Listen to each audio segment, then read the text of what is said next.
Yeah, and there we go. And so we went live in the middle of Michelle saying these young rap Rap hippies hippies. that you know nothing of. She was Yeah. talking to me, of course, because I don't know what rap hippie means. I know what hippie means, but rap hippie is like weird. So, actually, weird. So, hello everybody. My name is Leslie Rohde. In case you can't tell by the fantastic hairdo, um, it just does that. I don't know. Tight scalp, I guess. It causes the hair to stand on end. All that I don't know. taekwondo. Yeah, that must be it. I should probably just save it and give it up, right? Anyway, shave it and give it. Anyway, never mind. So I am joined today by the black and white Dan Thies, just because that's how he rolls. They're in Central Texas. They don't do color. I'm guessing. I don't know. We just don't see it, Leslie. Oh, We've progressed that's beyond the you're point very where progressive. You don't see red color. screens or blues mean anything to us. Got it. Okay, wow. I'm not sure what a pride ring looks like then. I'm just saying. All right, and then Michelle Chan Sang Thong. You see, I'm actually getting a Hi. lot better at that That name. was only taking, what, 6, 7 months or something, but I yeah. don't know, whatever. Who's counting, Whatever. right? Anyway, and so now, we've got like, I don't know whether you can read and write. Sounds like a genuine 6-year-old. Okay, well, all right. Well, whatever's going on over there in chat, you all continue to talk to selves. All right. So we've got a prepared presentation today. I actually did prepare it. And we're going to talk about SEO, this thing that has been historically called SEO. We're going to talk about the one simple, if not easy, solution to SEO. Dan, before we dive into the prepared presentation, as we say, I did not even begin to look at our researchers' review of the week. Anything like extraordinary we should talk about before we dive in? Well, nothing extraordinary that we should talk about before we dive in, but a couple of things maybe we'll talk about at the end if we've got some time and nobody has questions. All right. Well, let's do that. So now we're going to enter the Hall of Mirrors. So bear with me a moment while we bring the presentation up. Okay. It's always a fabulous thing. So, wow. Okay, you guys are just nuts. I mean, I'm just saying. Somebody's got to lighten it up around here. Oh my God. Serious. Right, so, yeah, like actually, I'm the controller also. I have to do this first. Hang on a second. So it's a little bit easier when it's not me pushing all the buttons. So there you are presenting everybody. That's, I guess, good. And then here, slideshow, play from start.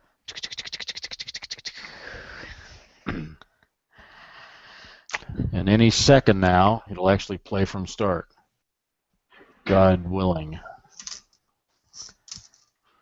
And I'm seeing a black screen. Come on. Okay. There we are. Holy wow. That took longer than I was expecting. But all right, here we are. So actually, we're just looking at you, Leslie. Yep. Oh, really? Seriously? Yep. Yeah. I mean, you're pretty and all that, but it looks like there's not, usually you have that secondary person logged in. It only looks like there's just the 3 of us today, not all 4. Yeah, that's okay. I mean, I should be presenting as my. It's the green thing that says screen share that you want there. Yeah. I know. But I mean, I know. So there's no extra charge at all for the entertainment on our Hangouts, guys. I'm so glad that you can join us. Good thing, since it's worth how much? Yeah. One moment here. It's worth more at the end than at the beginning. Hang on 1 second. Screen share.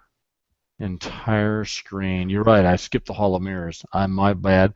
See, the problem, if you would call it that, is that Dan and Michelle have been presenting recently. Oh, there's the Hall of Mirrors that we know and love. Okay, fine. Let's get rid of that and get to the actual presentation.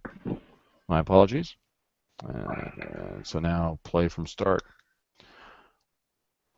Okay. Now we're seeing screen. And now we're seeing. And now in just a moment, hopefully. Okay, wow, this is taking a long time. What about now? Okay, are we getting full screen now? Endless content. Endless technical problems, but okay, great. Okay, so great. Let's dive in. So endless content. You're thinking, okay, whatever, catchy title, right? Maybe, maybe not. But it's been to kind of paraphrase Arlo Guthrie. It's been, let's see, how long has it been? 9 years I've been singing the same old dumb song. But hey, it's America. So this endless content is the one simple solution to every traffic problem. Now, every traffic problem. That's a bold statement, right? So it's been proven in hundreds of markets, and I mean truly hundreds of. I mean, I don't, Dan, we haven't actually kept track exactly, but it's been working continuously since 2006, which was actually 2 years before I actually taught it. Back when I was living in Texas the second time, I was actually using it for really offbeat things like transducers. Starting in 2008 with the StomperNet Going Natural 2 series, I believe, is when I started actually teaching it, and that was in 2008. It's been in current use, I mean, since then, I mean, it's in current use today for our 40-plus SEO clients. Now, it's in a little bit different form, and we'll talk about that. I'm going to totally disclose exactly what we do, what it looks like, so you can actually do it too. And this is, I mean, there's something old and something new here. Okay, to be fair, we've updated what we do. However, the core idea has not changed literally in about 9 years. And so, the three-part formula. Let's start with your business. The three-part formula to actually like making money. Well, first of all, you've got to have some traffic. You have a retail store, people have to walk in the door. You have a website, people have to show up, right? Click, to your website. Then you have to convert them to some sort of offer that makes money. And then how much money is that? And that's customer value. Now, bear in mind, I've simplified this three-part formula. You could actually, it's, okay. I'm like, the way Paul Lemberg teaches this, really great friend of ours, is Formula 5, and he teases that out as 5. You could actually make it more than that if you wanted to get crazy. In this simplified example, I'm saying customer value is basically transaction size, times transaction value times, what am I missing? Transaction size, transaction value, yeah. Oh, and margin. All right. So I mean, if you sell something for $100 and you only make $1, that's a problem, right? So your customer value is low. So traffic time conversion is the beginning point of the analysis. Customer value is more about your business model than anything else, and that's not really a topic of discussion today. If that's one of those things you need to talk to us about, well, okay, we can help you with that. But this is the core, right? You obviously have to get traffic, and you have to convert them to some offer. All right, so how do we fix the traffic problem? Because it all starts with traffic. Traffic is truly the biggest multiplier. That's the point where almost every business is either going to make it or break it. Now, true, I mean, conversion is the thing. It's kind of the bastard stepchild, if you will. Nobody wants to talk about conversion, and that's, frankly, I guess I'd have to say that it's easier to double your business with conversion than traffic if you already have traffic. If you don't have traffic, can't do much for you, and we've had problems with that. I mean, we help people with conversion. And it's hard to actually move your conversion rate if you're not getting enough traffic. I mean, we have one ongoing client right now, well, a couple actually, but one in particular where, we just can't get the tests to converge. Why? Because there's too little traffic. See, traffic makes testing go faster. The other thing is it creates data. Why is it that every grocery store, every airline, every business you can think of has a rewards program? Why do you think that is? They're buying data. They can increase. Oh God, was it Target who figured out that some young lady was pregnant before she told her dad? Yep. Yeah. And outed her with it. Yeah, well, not on purpose. They weren't being evil, right? But hey. It happened. And they were just sending some mail based on what people had purchased and predicting what they might need to purchase in the future. It's excellent marketing. It's excellent marketing. It just kind of backfired maybe a little bit in terms of the PR story once Dad showed up. And was pissed that she thought that her 17-year-old needed diapers. Right, but Dad got put in his place, didn't he? Yeah. Oh, yeah, totally. I mean, yeah, it is what it is. But and so, yeah, data is really important. And by the way, the more of that data you have, the the more efficient your business runs. That's the reason that big data is like such the deal, right? Okay, so There are moving on. things you simply can't do All, without the data that you get from traffic, by the way. oh yeah, absolutely right. Got to get Yeah, it from somewhere. got to get it from somewhere. And so, there's really kind of two halves of what our core offerings are at Marketers Brain Trust. One is paid traffic, and by the way, I'll say it again. I'm not the paid traffic guy. That'd be Dan. And Michelle in different, obviously different platforms. But if you can't pay for traffic and make money, then you got to look carefully at your business and whether it's actual business. However, like everybody wants free, quote unquote, free traffic. And I've said this before, it's not actually free, it's prepaid, and we'll get to that in a minute. But the free traffic you get, it's direct, referral, social, organic search, it all comes from content. You don't have content, you don't get any of that stuff. That's how all that stuff comes about, is from content. It also, in particular with respect to search, it creates ranking. If you're not getting 50% of your traffic from long tail, now it used to be easy to figure that out because we got keywords. Now, not so much. But okay, there are kind of ways we can back into it based upon, amount of traffic to different, your different pages. So you can kind of look at the content and drill down into content in Google Analytics and kind of figure it out, or at least back into it approximately. You should be getting the majority, I would say, at least half, probably the majority, to quote unquote in your non-key landing pages. If that's not true, you're really not developing the entirety of what's available to you in organic search. You're focusing on the very small number of short tail, and that's what we'd like to call internally lazy ass internet marketing. It also creates link reputation, because every time you post a piece of content, you've got something in a nav bar, you've got links within your site, and you're necessarily you're using link text to link within your site. You got to be a little bit careful about that in the age of penguin or panda, depending upon which view you take there. But still, if you're just using it within navigation context and the way that WordPress blogs naturally work, you're doing exactly the right thing. And then finally, content creates PageRank. Pages create PageRank. No, actually, Larry Page created PageRank. However, the algorithm is nominated in terms of pages. Pages all start life with a certain iota of PageRank. And when you have more pages, you rank higher. It's the Wikipedia effect. You don't have to actually even have an SEO strategy if you're Wikipedia or Amazon. All right, so content's a good thing, and by the way, not just for traffic. Content drives conversion too. First of all, if there's nothing on your site except a business card, well, good luck with that.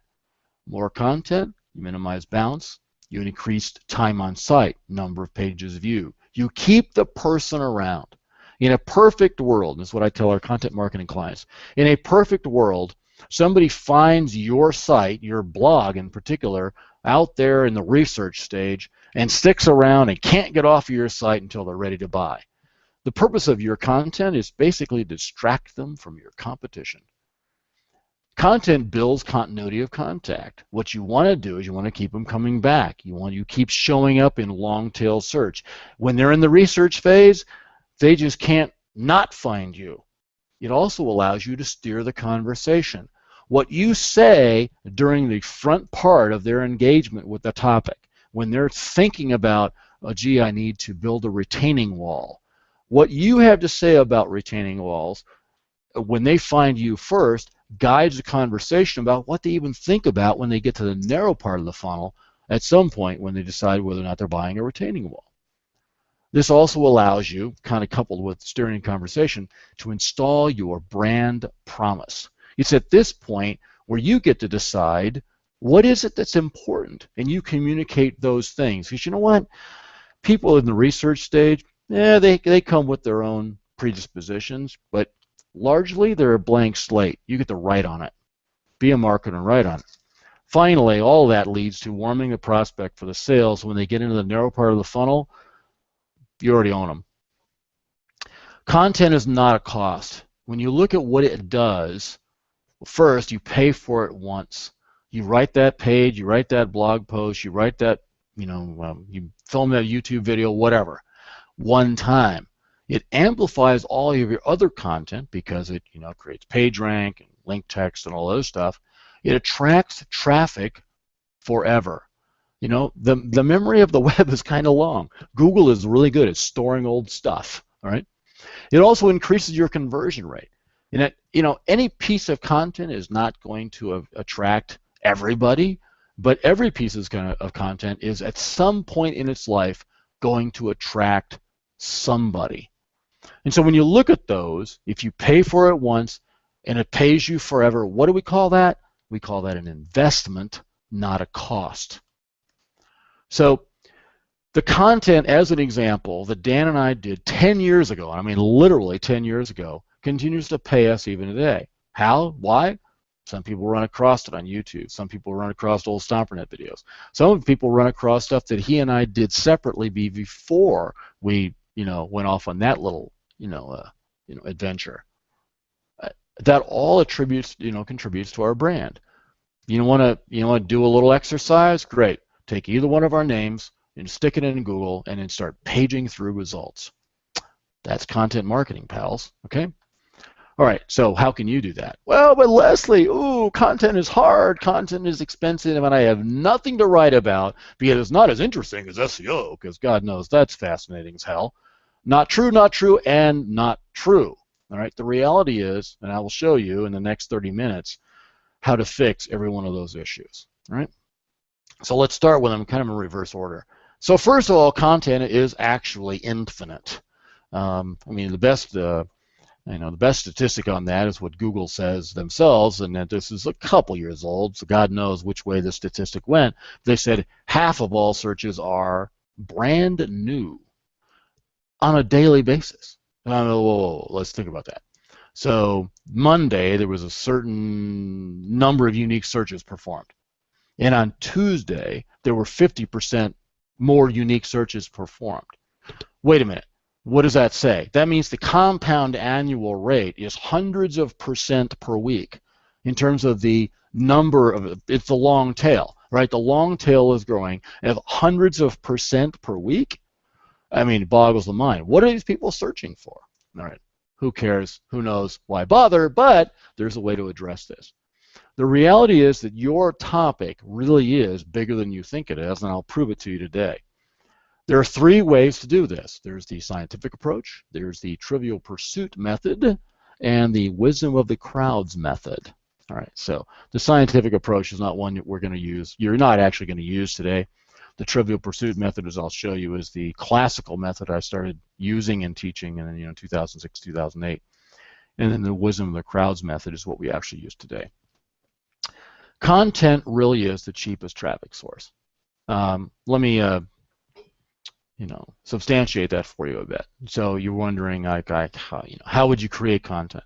All right, well, we hired American-based English-speaking writers at $12.50 an hour. No, we're going to give them a raise next month, whatever. But they'll come in at $12.50.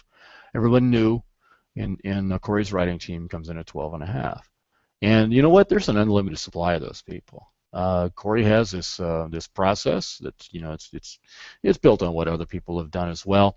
But it's an automated hiring, semi-automated hiring process. You do have to actually talk to the people at some point. But literally, we just hired 3 more writers. They can do 15 unique posts in 4 hours. Now, there's some tricks to that. There's some secret sauce to how we make that work, and we've talked about that a little bit in some previous videos, and it's teased out in much greater detail in our Link Liberation 3 course. However, suffice it to say that if you really wanted to get good at this stuff, content's cheap. The reality is the only reason I teach content marketing anymore is because it's cheaper than actually doing the spinning and spamming stuff. At some level, humans cost less than the war between machines. Google has more machines than I could possibly spin up, even at Amazon's fantastic rates. And so, why should I even bother doing that? If I could just put humans in a box and teach them what to do, I'll just get humans. It's not an ego trip that I can beat Google. It's about the money. Okay, so let's move on. It is really cheap. And done the right way, it's also easy. Okay? It is infinite, it is cheap, and it is easy too if you do it the right way. First of all, don't ever write from scratch. Don't ever sit down and decide, what should I write about today? You're going to get in a blank, you're staring at a blank piece of paper and I have no idea what to say. And you're right. You won't have what to say. I'm on the phone. I'm on what? Got to deal with it. So your topic is way bigger than you think. Let's start with that. You think that your topic is, I don't know, water filters or banjo lessons or underwater basket weaving. We haven't actually done that one. We should do that one. If you actually let the market tell you what to write about, that's the easiest way. Think soundbite, but not War and Peace. I mean, bear in mind, we're talking about content that's attractive to people on the web. They're not looking to read a book. They're looking to answer a question that they had. They typed a question into Google, you popped up, they want to answer that question, and then they want to move on. They're not looking to download a 400-page Kindle book. Okay? And that's where people kind of really go off the rails, is they think that somehow they have to do a 1,000-word post because either they thought that wouldn't be value add if it was too short, or somehow Google wouldn't index something that was 100 words. Nonsense. Okay? None of that's true. In fact, it is provably wrong. Okay? So the key to this is what I call topic bridging. Like I said, I've been teaching this, doing it and teaching it for several years now. So what you have to do in your brain is you have to break out of your assumed topic. Your assumed topic is, this is my product. This is what I actually sell. This is the only thing I can talk about. Well, good luck with that. You're right. That's too narrow. What if you could make all topics your topic? Talk about that in a minute. Maybe all is a little bit of a stretch. Could you actually go viral no matter how offbeat or boring your product or service? Yes, occasionally you can. Even something like headphones can go viral. What was the other one? A dictaphone. A dictaphone can go viral, right? Give you those, remind me and I'll talk about those later because they're not in the presentation. So let's talk about the science of this. The science of this starts with the idea of semantic networks. And this is the way I used to do it. This is back in 2006 through 2007 and beginning of 2008. This is the way I actually did it. And I actually promoted transducers, load cells. They measure force when you press on something. It's the way electronic scales work. Okay? Pretty offbeat. And so this is an example of a very simple semantic network. A reptile is an animal. A mammal is an animal. Mammal has a head, right? It's the relationship between concepts. That's what the semantic part is. You hear a lot about this whole semantic analysis stuff, right? Okay. Well, the reality is that Google doesn't really do semantic analysis. That's not really true. What they do is a simple thing that we can all do, and that's basically word clouds. Thanks very much, Michelle, for doing this. This is actually one of our clients, and she ran this on his website in order to show, well, okay, of all of the content he's put on there, and that was a lot. I can't remember how many. It was thousands of pages, right? Mm-hmm. So, the size of the word, standard word cloud, size of the words are scaled to their occurrence. And this is really, it's not really semantic analysis per se. It's lightweight semantic analysis. It's called co-occurrence relations. And so this is just the, so pain, back, heal, those are the most prevalent words on the site. Solutions, prevent, chronic treatment, exercise. Those are, lower occurrence, lower frequency of occurrence. However, this is important. Like what we pull out of this, we said treatment, right? Exercise, treatment, chronic. These are all things. So what's the cause? Lower is bigger than upper. There's some things you can pull out of this in terms of what's actually important within the market. I will say that this is about that particular person's website. If you actually did this for the market as a whole by using other sites instead, you might actually get a different view, but this one's very important. So just looking at this, we can say, oh, well, okay, what relates to what? You know, back pain relates to exercise, treatments, the causes, surgeries, right? Okay, that's the beginning of getting out of your topic, and that's the key to topic bridging. But that's tricky, and we'll talk about that in a minute. But frankly, that's not ready for prime time. What is, however, is what I've been teaching since 2008, and is what I call the trivial way, and that's a trivial pursuit game. So now, literally, if you happen to notice a change in font here, it's because these are screenshots of a 2008 and 2009 presentation, just to prove to you that this is old. And so it's the game of 6 Degrees of Kevin Bacon. Now, it's a dumb, kind of a dumb game, but anyway, whatever. It's kind of cool, frankly. I mean, all right, so what? You connect any actor to Kevin in 6 or fewer steps. And not just actors, it's directors, producers, everyone. For example, Elvis Presley was in the movie Change of Habit. Never seen it, but whatever. And he was with Edward Asner. And Edward Asner was in JFK with Kevin Bacon. So their Bacon distance is 2. Now, the largest Bacon distance actually measured between actors is 8. So it's fabulous, whatever. It turns out that there are other people who have, like, you know, other actors other than Kevin Bacon have actually smaller average, you know, quote unquote Bacon distances. However, the game started because of 2 guys sitting around thinking about how many movies Kevin Bacon has been in, and so and it's kind of interesting backstory. Kevin Bacon actually didn't like the game initially. He thought people were making fun of him in some way, but then he realized that wasn't really the case. So whatever. What I'd like you to realize that every topic is a Bacon. Everything is connected to everything else. So don't write on topic, write connections between topics. And those connections are what I would call bridges. You now have unlimited topics because they're topic pairs. So let's work an example to make this real for you. And again, these are slides that I did in 2009. Actually, they're repeats of slides I did in 2008. You know, you don't want to reuse stuff that's working. And we'll get to some modern examples using real clients here in just a couple, well, about 4 slides, 6 slides, something like that.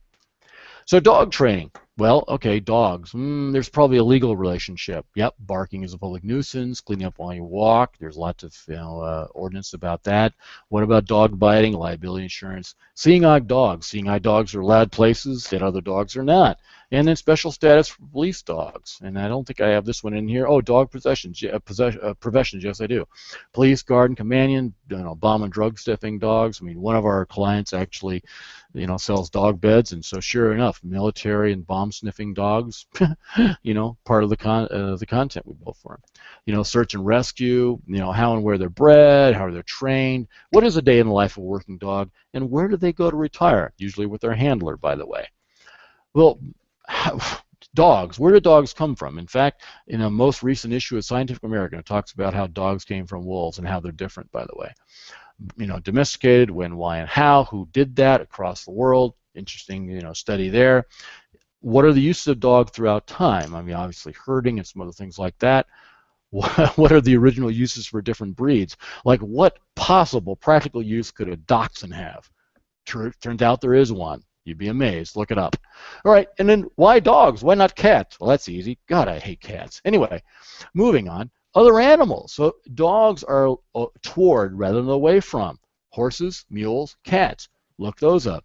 Horses are away from. Mules are toward. Cats are untrainable as far as I can tell. Dogs and cats living together or raining from the sky. Dogs and horses, dogs versus wolves, right? These are all things that are easy bridges, really easy bridges if you're talking about dog training. And then finally, okay, how about wild dogs? Okay, wild dogs are actually kind of a problem with respect to livestock because dog is friendly. Dogs, not so much. They kind of revert. Pretty much like people, by the way. They get mean. Stray dogs, which kind of almost relates to wild dogs. Well, how many are there? Is the number growing? Is the number shrinking? What's the problems? You know, if you have a stray dog you take in as a pet, what are the special issues you need to know about in order to training that dog? We have one, for example. And so there we go. Finally, training theories, tools, and techniques, history, famous trainers like, Caesar Milan, for example. So there's 33 blog post titles in as many seconds. And I did that in 2008 as I actually did it, timed it. So I know that that takes about 30 seconds. Um, and that's, it doesn't even begin to scratch the surface of what you can talk about in dog training, and that's just from first principles. That's just from thinking about how dogs relate to other things. And if you look at these, you'll see that there are some common bridging patterns, which, again, taught since, '08. So first is the person who's associated with that experience, the use of that product or service, the place where it's performed. And so like the person is a dog owner, okay, what else goes on in their life? The place might be their home, their workplace, a dog play park, walking within the city. Any of those things are places. Things other than your product, right? So if you're a dog training service, okay, that's your quote unquote product. If you're selling dog toys or dog beds or something like that, what are the other products or other services that you can bridge to? And then what are the activities that person, who's got some background noise, what are the other activities that a person is engaged in? And then finally, the time that they're doing it. So they're doing it in the morning, they're doing evening, whatever, right? Those are the common bridging patterns. And some of them are going to be more applicable to a particular product or service than others. Well, let's look at some real clients. These are people who we're doing content marketing for today. And we'll get to, in just a minute, how we're actually coming up with the content, because it's an evolution of the topic bridging idea. So first of all, professional certifications. If you're familiar with engineering certifications as professional engineer, for example, or those sorts of training. Back pain, we already talked about that, and that, by the way, that's selling affiliate product. A skins care product. We have a couple of different items there, including one that's a custom, a branded, skincare product. High-end watches, think Rolex. Maternity clothes, dog beds, So yeah, turns out dog training. No, not a hypothetical example. Pretty close to real. Real estate. We have multiple. I forget exactly how many clients in the real estate area, and obviously in different areas of the United States. They're not competing with each other. That would be kind of evil. Laser cutters. Okay, that's pretty bizarre, right? Not as bizarre as Christmas trees. That one's actually kind of challenging, by the way. Furniture. We have multiple clients selling furniture of different sorts. Inside, custom, patio, right? There are various different ways to go there. Dating. Multiple different markets. It's kind of a membership program. Pest control products in order to kill those little beasties around your house. Software, different kinds of software, including like project management, app building, and something else I can't remember. Executive gifts, so like monogram stuff for the executive desk. Consulting of various sorts, including marketing. Travel, one of those. Wall art, think big pictures. Okay. Lingerie, one of my favorites. Water filters, that's a pretty exciting one, right?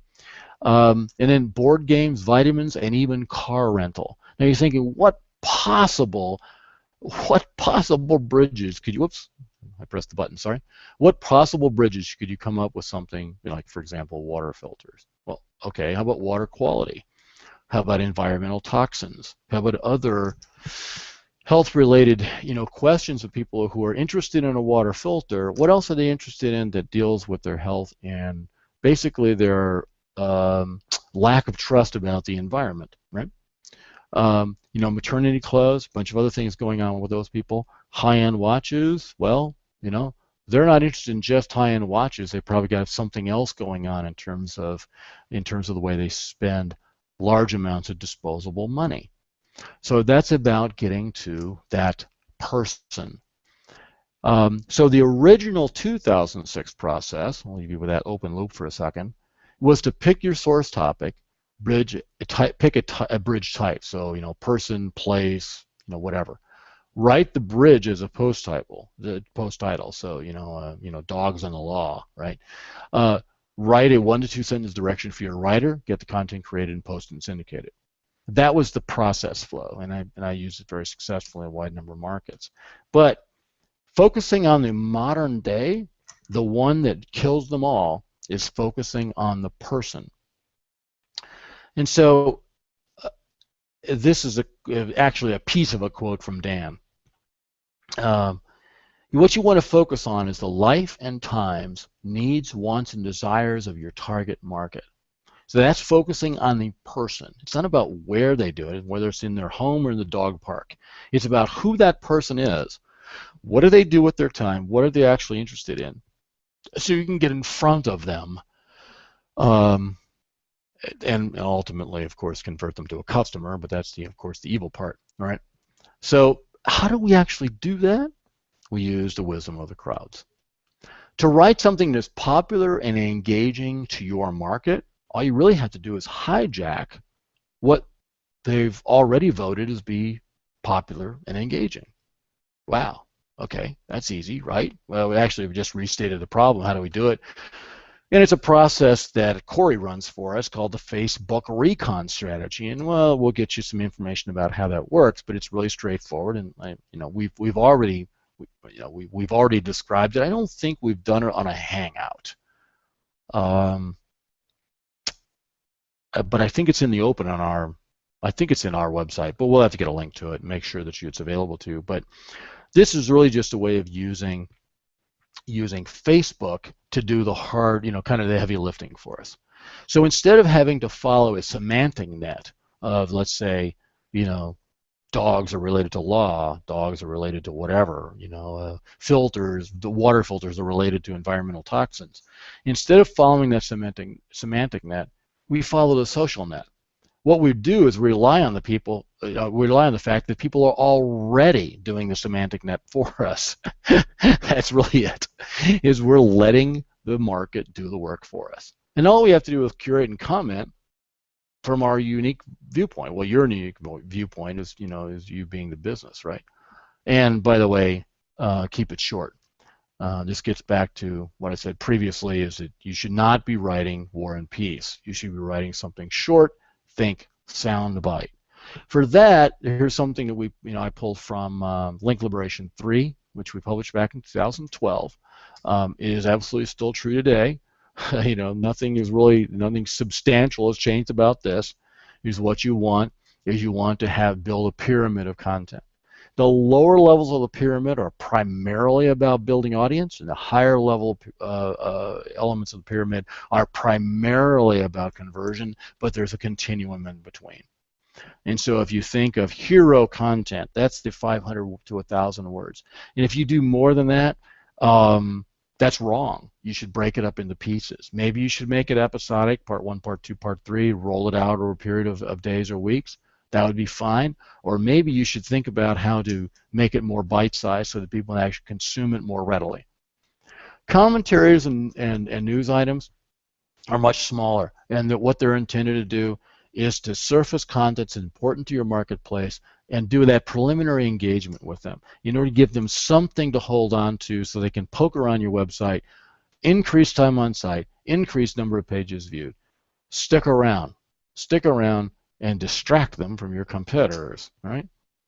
Now, in the future, by the way, I will say that I believe we will do this from automated semantic analysis and then select topics based on engagement and trending that comes out of that. And we'll see. Maybe that's next year. Maybe it's the year after or whatever. I've been working on it for a while. It's kind of a hard problem. But what I'd like to do here to kind of wrap this up is to leave you with a different perspective. The one that I've been yammering about for a couple of years. And that is, I want you to think of yourself, your business, as a content publisher, as a leader of a tribe, as an expert, at least recognize an expert in your own little niche, and that you sell a product or a service as a side effect. Because if you don't view your real business as content first and e-commerce as second, then all you are is a store. And it used to be building a store was great fun and made a lot of money. But now, if you're just a store, how are you better than Amazon or Overstock or any of the others? If you're just a store, you're a little tiny fish in a really large pond. If you're an expert, if you're a tribe leader, if you're a publisher, completely different comparison.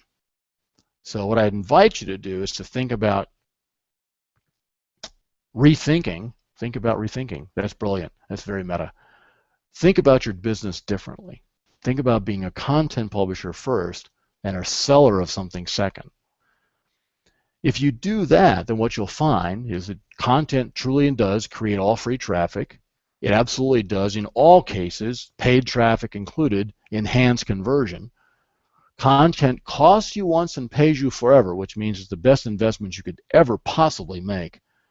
It's infinite and cheap and easy to create when you do it the right way, when you have the right view about it. And I'll maintain that it is the only way that any one of us can beat Amazon. Now that's directed obviously to product sellers. If you're doing a service or a consultant or whatever, you don't need to beat Amazon, obviously. However, you have somebody else to beat. How do you beat them? You beat them by being a publisher first. Now, obviously, this is something we don't just teach. We've been teaching it for many, many years at this point, but we also do it as a service. So if you want to talk to us about the service aspects, by all means, you can mail us, Leslie plus SEO. This just make sure it gets into the right folder in my, oh my God, email at marketersbraintrust.com. And so with that, that's the end of the presentation. Here I'm at about 36 minutes. And so we can open it up for questions, which of course I can't see because I have only the one monitor.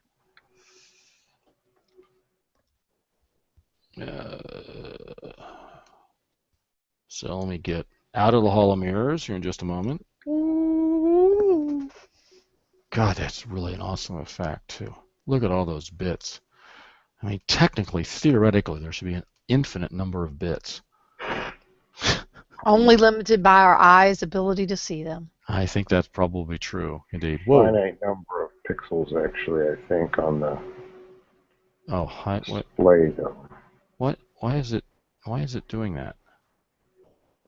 It says you're presenting to everyone. Oh, stop. There's a different button for that. Sorry. Yeah, you want to stop, not keep doing that. Well, I thought it was a toggle.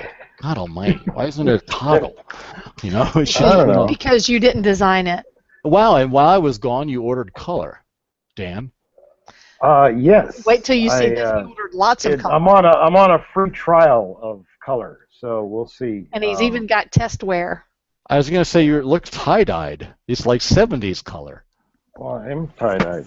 It's that's tie-dye Tuesday, isn't it? That's your actual color. It's tie-dye Tuesday. Come on.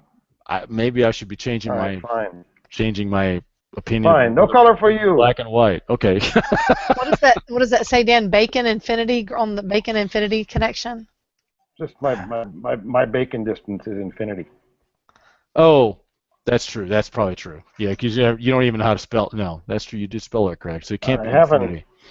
Been in any movie. Okay, all right. So fine. All right. So has anybody been actually looking at the questions while I was presenting? So what? How do you get a word cloud? That was a good question. Oh yeah, Michelle. My secret place. Do you guys want to know it? Sure. All right. Post So that sucker. it's Taggle. Let me get the URL to make sure I spell it right. What I like about that is it's free. Well, not by Google's definition because you have to have a login, so it's not exactly free, but so we can run AdWords. Mostly free. You couldn't say that it was free. Right, you can't say it's free. So you can also then pick a shape, so upload your own graphic and it'll divide it into the shape. It'll work from a spreadsheet. It's really cool. And with and I switched to that because Wordle doesn't work anymore in Chrome because of Java stuff. Java stuff. Okay, wow. Okay, I like Taggle better anyway. Yeah. Let's see, what else we got here? So let's see here. Slides on paper. Huh? I don't know, Leslie. Someone might be mocking your highfalutin presentation there. God, it's a word outline imported into PowerPoint. I don't know. I call it actually. But anyway, you get using fancy fonts and all that stuff. I know, right? Okay. My understanding is the presentation of PR has not been updated for over 18 months, but you would think Google still use their own assessment of PR. Oh, okay. We're talking about PageRank. Is Google still assigning a PR? Hell yes. Okay. It's So the let's talk. greatest performance hack in the history of indexing documents. Of course they're using it. Of course. I mean, here's the thing. Okay, what is the essence of ranking, right? There are only three things that actually matter, and two of those there were only two prior to January of 2011 in practical terms. Okay, and that's relevance and authority. That's where Google started out, relevance and authority. And so when I surfaced the importance of link text in 2002, the release of OptiLink was about relevance, because link text was the single silver bullet in order to create relevance for a page. Now, about 3 years later, of course, everybody learned that the secret and saying Google had to do something about it, bastards. But so relevance is the first thing. Authority is the second thing. You can be relevant and not authoritative. Okay, how does that happen? Well, you could be the most relevant source, but somebody else is less relevant but has much, much higher authority. For example, let's say you were talking about something and CNN decides to talk about it. Boom, you're buried. Okay, there's no way you're going to beat CNN's authority. On the other hand, it can be the other way around. CNN could talk about something or mention it briefly, or it rolls off their front page, so now it's buried in their site and has very low page rank, because page rank is per page, not site. Okay, that gets into a rabbit hole. So now you could outrank a CNN story. Okay, so relevance and authority are two different factors. It's A times X plus B times Y equals some number, and that number is the total ordering across the index. That's the whole math thing. Well, now what's the third factor? Quality. Now, it didn't used to be. I mean, the Google boys actually, I forget who said that on stage. It wasn't one of the founders. It says, in some little tiny, like before YouTube, way before YouTube, before video was easy to host, and so I don't think there's a record of it. Said you can't spam us. Someone at Google said you can't spam us. Okay, well, not true. Okay. Yeah, that's one of those. That's optimistic. Yeah, well, Bill Gates said that nobody needs more than 640K of memory too. I'm sure he regrets that one. It was true back then. Yeah, well, I think he said ever. But anyway, point is, there's only three factors today. There's relevance, authority, and quality. Now, how do we measure those? Relevance is still measured by a combination of on-page and off-page factors involving text analysis. So we analyze what's called it's called the fancy index. Obviously, they've changed their infrastructure since the original papers were built anyway. But the point is, they have the on-page stuff, which is a simple index, and then the off-page stuff, which was the so-called fancy index, because it was fancy at the time. And those two things created the relevance measure. Then there was the authority measure, and that's 100% page rank. It still is. Okay, read my lips. It still is page rank. Now, page rank has probably been evolved slightly. All right, so they probably treat internal links differently. They probably have something else going on, even about external links. They have weighting factors. No doubt, at this point, they have enough computational power to use weighting factors within the algorithm. Still, you have to be extraordinarily careful about that, because PageRank is a recursive algorithm, and you have to guarantee convergence or the whole goddamn machine blows up. So there's a limit to the number of things you can throw into PageRank because you screw up the math. All right? So PageRank is relatively stable compared to everything else going on. The primary problem where people run afoul of quote-unquote new SEO is in that third category, which is completely eclectic, and it is the moat around the castle, and that is quality measures. So things like anchor text within body copy, just actual outright measurements of link, keyword density and links. That's not about PageRank. It's not about link reputation. That's something. It's a pre-filter that's done before you even get to the algorithm. Yeah, So those things aren't even useful for doing the job of actually determining relevance. All they're really nope, useful for is determining whether someone is trying to force you to believe that they're relevant. exactly. It's all about detecting criminals, not about ranking results. Okay. So yes, is page ranking alive and well? Yes. Google cannot operate without an authority metric. There is no way you can take just relevance and rank results. There's no way to do that. I mean, no search engine can do it. Yahoo, Bing, whatever the hell they call themselves, right? It's infamy in disguise. The reality is that they're using some ridiculous, ad hoc scheme using link counting. And so, yes, PageRank is alive and well and will exist as long as Google does. Sorry, that was a rant, wasn't it? A Topic. long and high-quality answer. Well, thank you. That's like right. Is this being recorded for playback? God, I wish I got a dime for every time Great. you asked that. It was Yes, thank you, delivered with Tom. great passion Yes, and yes, this is a rantiness. Hangout, Google Hangouts that we're recording that. We'll be posting it. Let's see, is this topic bridging preferred so that it doesn't look too keyword dense? If you had lots of dog training content, would you bridge? So Dale, don't think about the links, don't think about the keyword density, none of that actually matters. The reason to do this is to do the long tail attraction in order to get those customers and prospects and engage them with your site by talking about the topics that they're interested in. So no, it's not about keyword density, it's not about link density, it's nothing like that at all. It's just about coming up with enough content. Now, as you say, if you had enough dog training content, well, wait a minute, who has enough content? I mean, that's silly. No one has enough Wikipedia content. has enough, almost. And okay, fair point. I grant. If you're Wikipedia, right, this does not Then you can apply. stop. And you can stop. Yeah. But I mean, the other thing is, even if you had enough enough content within a particular narrow field, you got to question whether or not you're too narrow. What about all these other people over here that you have not attracted? Okay, maybe they're not going to convert at nearly as high a level. And that's what we get, right? As you got to understand, as soon as you increase your traffic, you're going to decrease your total conversion. Your average conversion, from a percentage basis, but you're going to make more money because of the totals, right?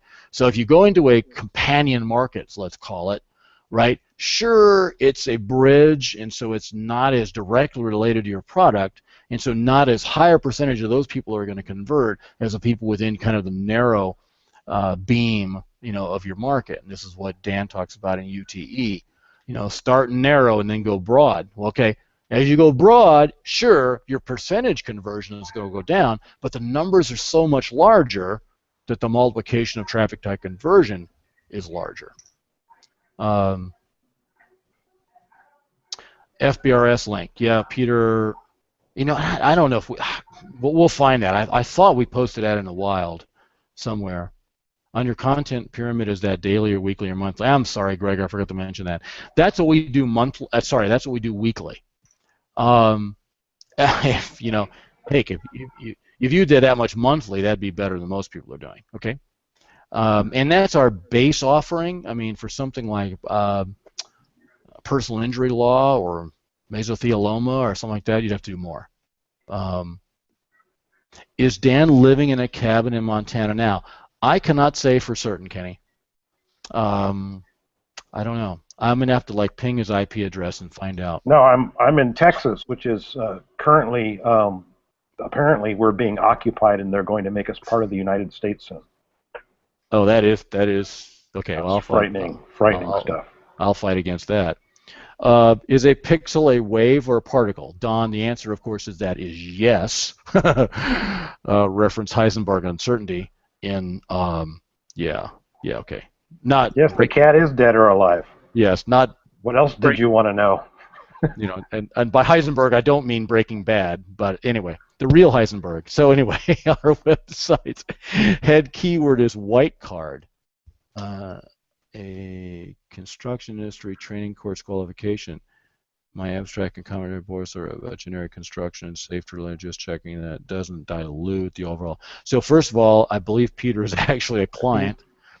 Yeah, topical theme vectoring is coming into play here. Yeah, let's see. So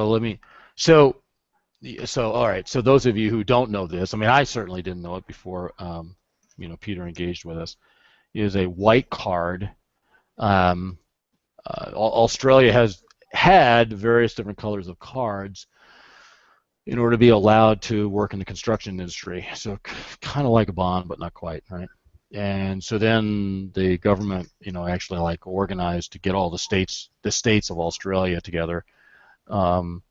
To each one of those states is, of course, the size of the entire northeast region of the U.S. To get together on the color of the card, right, and standardize that. So the white card is that kind of credential that a construction worker has to have. And so that, very similar to what one of our other clients, where he does the he does the food quality safety qualification that food handlers in the U.S. do. And so you have to look at what is the life and times, needs, wants, and desires of the person who's interested in this thing that almost nobody else knows about.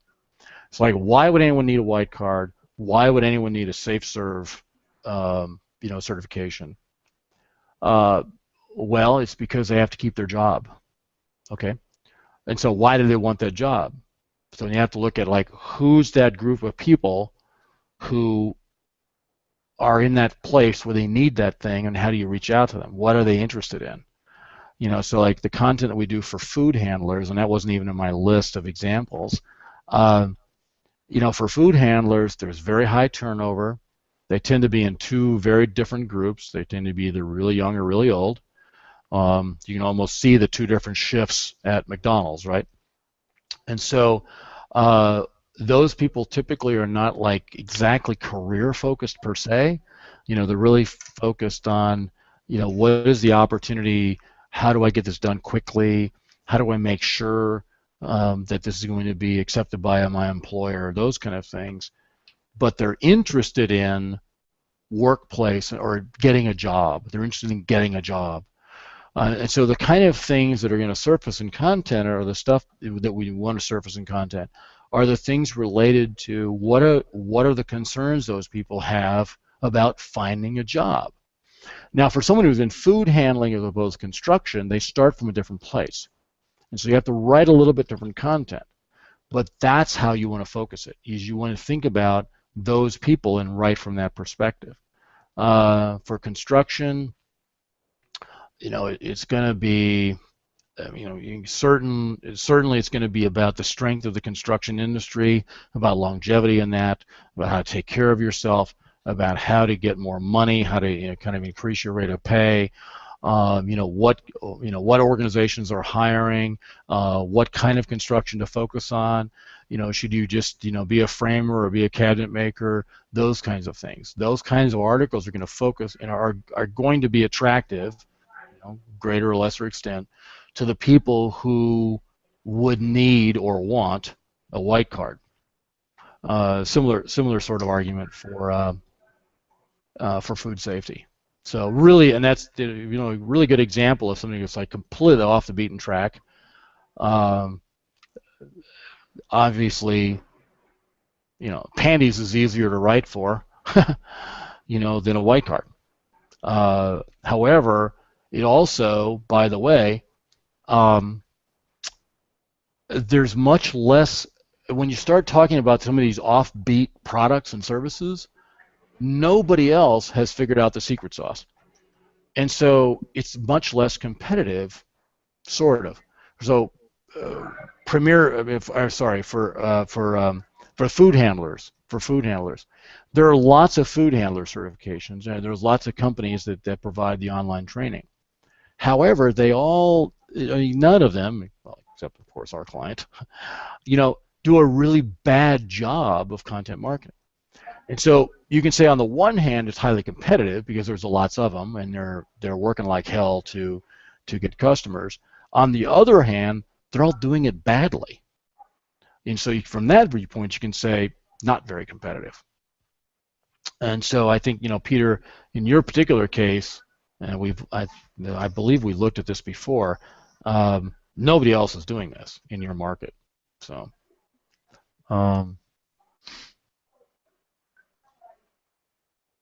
How close are you to start offering hero content in your surface? Joseph, yeah. So Joseph asked, how close are you to start offering hero content in your service? And so I didn't actually bring that up, and so that means that we've actually talked about that before, haven't we? I can neither confirm nor deny that. We don't know yet, and there's various different kinds of hero content that we've been looking at creating. So stay tuned. Do internal links through anchor text help my search rankings? Yes. It's almost a get out of jail free card, by the way. As long as you're not doing in body, so in the body of the page, if you got embedded anchor text links, we know that that's something that the algorithms surface as questionable, if not actually outright forbidden. But if it's in your nav bar, you're good.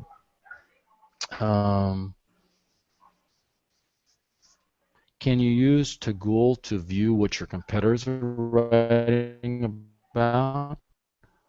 That was the question from. That's the word. Hang on a second. The Let word me take a cloud tool look. you use? You can pretty much point it at anything you can like, run it on right? any website. Well, I dragged the information out and copied and pasted it in. So there's that. Some clouds do have the ability to take a web page. So I'm not sure. Hang on, I'm looking here to see. I mean, I guess you could. I mean, you hack together some stuff. Create a new cloud. Spider all the pages on the site. Tag it together and run it. Anyway, yeah, I think you'd have to extract it, because what I did was I did the extraction, used Excel, gathered the titles and all that stuff, and then copied and pasted that into an import in Taggle. So if you want to find out everything on a competitor's website, you just have to copy and paste it. So just what you did, basically. Yep. Yeah, making that not so onerous would be cool. So. But I've never seen a tag cloud that will do more than a page. So even at that, I haven't seen it do more than a page. And I've started using tag clouds for lots of quick and easy visualization on theming. It's really nice. Yeah. Well, co-occurrence relations. I mean, it's a kind of a standard call that again. Analysis thing. Co-occurrence relations. Co-occurrence. Okay. Yep. Yeah, it's a standard text analysis tool.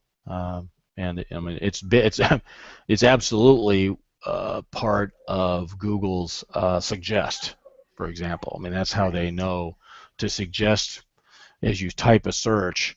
What are they going to suggest as next nexus of words? It's co-occurrence relationship. They've got their own tag cloud internally. Sure. The other cool thing about Taggle, by the way, is that it builds a little spreadsheet while you're visualizing your tag. And so my other trick is I start taking out my biggest words one at a time, so I can then begin to see what other things come to surface. Interesting. And so you can just remove it and then visualize it again and get a new cloud. So. Yeah. Okay. So peel off the top and then look at the next layer. Yeah. Yeah. So almost like first tier, second tier, third tier kind. And exactly. That's interesting. Yeah, think about that. I'm designing a tool in my head here. Okay, so Joy asks, does it make a difference you have a blog on a subdomain versus directly on the main domain? We keep the blog on a different server than the main site for security. WordPress has too many vulnerabilities. Well, WordPress has vulnerabilities with respect to an e-commerce site, particularly in terms of PCI compliance. As software goes, WordPress has probably the fewest vulnerabilities for any of those kind of platforms. And that's because it has the largest community who's tracking that stuff and fixing it, okay? So if you look at Joomla, Drupal, all those others, undoubtedly they have more vulnerabilities in terms of total install base. But moving aside, yes, WordPress within the context of an e-commerce server, you've got to be, you either have to not know how to spell PCI, or you're using a non-self-hosted cart. So to answer your question, the answer is no, and I've always taught this. It does not matter where the pages are. And so let's, to diagram this, very simple. I could diagram it, but it's all about pages, not about domains. Okay, so what happens is when Google spiders your site, and so they load a page, and whether it's your blog.mysite.com or mysite.com, whatever it is, when they spider a page, They look to see, is this a page we've seen before by a set of heuristics? And if it is, great. If it's not, they create a new document ID. And a document ID is a magic integer. And it does not, the magic integer is what actually goes through the rest of the system. So at the very front of Google, they know your domain name. And at the very back of Google, where they show your results in search listings, they show your domain name. In between, Mox Nix, okay? It does not matter what the domain name is. And so if I have 100 pages on one domain, or I have 50 pages on two domains that are linked together in exactly the same way, it's the same. Because what really happens is all 100 pages go into the index and become document IDs. And the links between them and all the link reputation and the page rank computation and the quality analysis that they invented starting in January 2011, they don't know the domain name. Now, I will say, caveat, okay, there are some domain level analysis that is now done that sprung up in 2011, right, having to do with, you know, again, criminal detection, okay? However, if you're not doing any of that stuff, none of that matters. The reality is you get the same damn algorithm the guys invented when they were still living in a dorm room eating pizza, okay? The fact is that PageRank and link reputation work exactly the same way, and the core algorithm does not use your domain name or page name. It uses an invented identifier. And so that's the reason, for example, triple dub versus non-triple dub doesn't matter either. I mean, back when I first started this stuff, right, tripledubcnn.com and cnn.com had different page ranks, had different cached pages, Different content for quite a while. different content, right? And I'm talking about different page rank a lot, right? PR4 versus PR6, right, back in the day, for CNN versus triple dub CNN or vice versa, I don't remember. That's because they weren't very good at so-called domain canonicalization. Now they're extremely good at it. And so if you look at triple dub CNN, CNN, and CNN, I don't know if it's default ASP or index.something or other else, whatever it is, whatever their actual page name for the home page is, they're all the same. And you can determine this because you can actually kind of ferret out what the document ID is by looking at the cache link, but that's another story. So the simple answer to your question, a lot of backstory there, the simple answer to your question is it does not matter. Okay, wherever pages are is wherever pages are. It's the way you link them together that matters. So yes, by all means, please, you know, make those decisions about security without, you know, letting CNN, you know, CNN, without letting CNN or SEO or CNN, you know, drive the day. All right, so writing short posts, and Nathan is asking, writing short posts and commentaries about local news related to your topic is a great way to generate traffic. If a bunch of people find those posts, click and read, and do not click on anything else on your site, that can increase your bounce rate. I've read that high bounce rates can have a N. I assume No. Nope. Yeah, that's another one of those myths.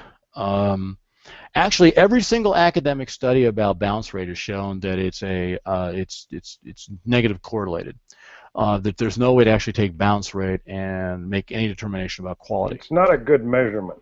It's but not. also, what you're talking about here is, right, we're writing stories, we're syndicating content out through Facebook and all these other places. Search engines don't know what's going on in that interaction between a third-party site and your site and the people that are there. The only thing that they can measure is what happens when you search for something. What did you click? Did you click and then bounce right back? Did you stay there for a while? Are you doing a lot of that? They can tell some of that, but even that isn't really useful as a ranking signal. Yeah, and again, other than for personalization purposes. Yeah, maybe for personalization. And it's awfully expensive to do for personalization purposes. They know which sites you go to all the time so that they can keep those in the search results for you. You know, I always click Wikipedia. I'll probably get Wikipedia higher in my search results because that's the first one I go to, just because it's the one that's most likely to at least have had somebody trying to do a good job. Yeah, agreed. And like I said, all you have to do is read the read the academic research and the complete lack of patents that are meaningful. And you realize that's just a bunch of hooey that someone wrote about because they had a pressure to publish. And that's one of the big problems with SEO, is that the people who are publishing the most have a pressure to publish because they have to come up with some crap even if it's totally wrong. I mean, you know who you are, but just saying. Just saying. Just saying. It's Friday. We better say something. It's like it's Tuesday. Oh, gotcha. Oh, I'm not following you. Okay, gotcha. You're right. I got right. the day of the week wrong. Leslie. That's It's right. Tuesday. Let's say something. Sorry. What are we going to do? Endless content. Yeah, that'll work. But we're saying the same thing we've said for 9 years now. Been saying the same old song, but it's America. So, let's see. As Peter said, yes, I am. So, what are the most effective? Bill is asking, what are the most effective ways to promote my content in order to get leads and backlinks? Well, you know, Bill, the best thing you can do there, obviously, Cyrus, but no, I mean, you could actually just run the process I described on a whiteboard, and I guess we didn't do that as a hangout. No, that's one of those web page things that you put up there, Leslie. Would you like me to try and track down the link for that while you're answering Don's question about why, if you're linking together like Wikipedia does, it's not the same thing right. as spam. Okay, sure, we could do that, or in Jan's question as well. So yeah, so Bill, there is we actually disclose in considerable detail what we do for clients today, and it is an evolution of what Dan started in 2000, well, probably late 8, started teaching in a 9, called Link Liberation, and that's what we do today, and we've been evolving it continuously over that period of time, and so that's what you should do, and you should either do it yourself or you should hire us to do it, but you need to do that. That's how you differentiate yourself from Amazon, is to do content marketing. Jan said, did you say internal links in the body are a negative for SEO? No, not exactly. If you overdo it, and so if you see, you know, so let's look at, and I just looked at a website. They're not a client; they were prospective, and we'll see if they actually come on board or not. But you know, one of their pages had like 5 paragraphs and 7 links. And all of them keyword rich. See, that's not okay. The reason that's not okay is because it doesn't make sense for humans, right? No human needs 7 links in 5 paragraphs. Like, why are those links there? Particularly given they're all keywords, so they don't really tell me what they lead to, right? If I said, if you want to know about semantic networks, then see Wikipedia. If you want to know about semantic networks, right, and that's the, you know, if you want to, you know, if that's the link, well, okay, wait a minute, I'm ranking something for semantic networks, but I haven't told the user what they're going to get when they click that. See, that's the challenge there. So if you read the page and you think about, why the hell did I use keywords there? What's that link actually there for? If it's there for ranking purposes, you've crossed the line, way over the line. And so that's where link text in body copy matters. Now, by the way, if you remember back in the day, which is like 3 years ago, whatever, whole bunch of patents about trying to detect the template of a website. So we knew where nav was and blah blah blah blah. And people mischaracterized why Google was trying to do that. The reality is, fast forward to the modern day, is that they could allow that as a safe zone. And so right, all they got to worry about is what you're doing inside the content that way. Exactly, right? Your nav bar is mostly off limits. And so, like back in the old days, one of the problems we had was if you're selling pool supplies, not billiards, but swimming pool stuff, and then you have a nav bar that said, you know, chemicals, pumps, filters, you had a bitch of a time getting ranked for your filters page ranked for pool filters. And so what I taught people was to put pool filters, pool pumps, pool supplies, because Google was stupid. They actually needed the full link text. And I actually found some tricky ways to combine link text. but that's another story. That doesn't, you're not, that's All not kinds needed of anymore. cool stuff like first link priority that you don't have to screw with anymore. You don't have to do that anymore. Please don't try. And so instead, now Google is okay when you say pool filters, pool chemicals, pool filters over in the nav bar, because that's kind of get out of jail free. You can do that on the nav bar. If you do that within the body copy, they know that you're doing that sort of kind of intentionally in order to game. Be careful. You can do it on a limited basis when it makes sense. Just make sure that you make sense for humans, not because you're trying to drive link text at the page. One of the ways. And by the way, if you're going to try and spam with link text, 2 or 3 links from somewhere in your site that's a lot. Okay, every page and every time that word appears, if you link it, forget it. That's the filter is going to catch you 100% of the time if you try and do that. All these WordPress plugins people, some of them still use, but used to use to robo anchor text your site.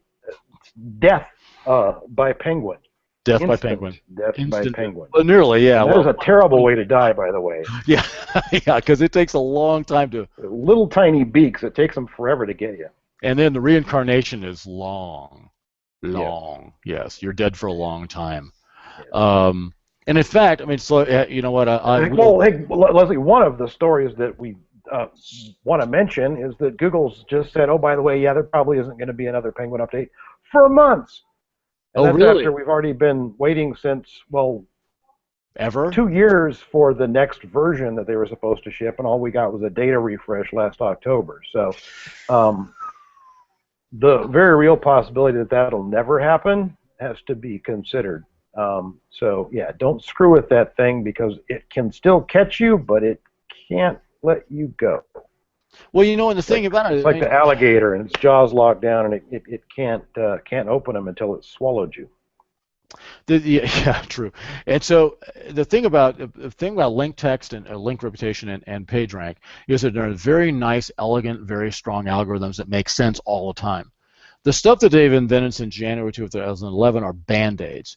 Band-aids and gauze and other stuff on top, and maybe some Neosporin in there, I'm not sure. But they're ugly, ugly, ugly algorithms that take a lot of tweaking and tuning. And it's a hard problem. It's a hard problem. And they're doing it because basically it ran into a wall with the good algorithms, okay? And so, that's the reason. I mean, God, I'd hate to have to be in charge of figuring out what the next Penguin algorithm is. Like, good luck with that. I'd probably just hope my options mature and leave.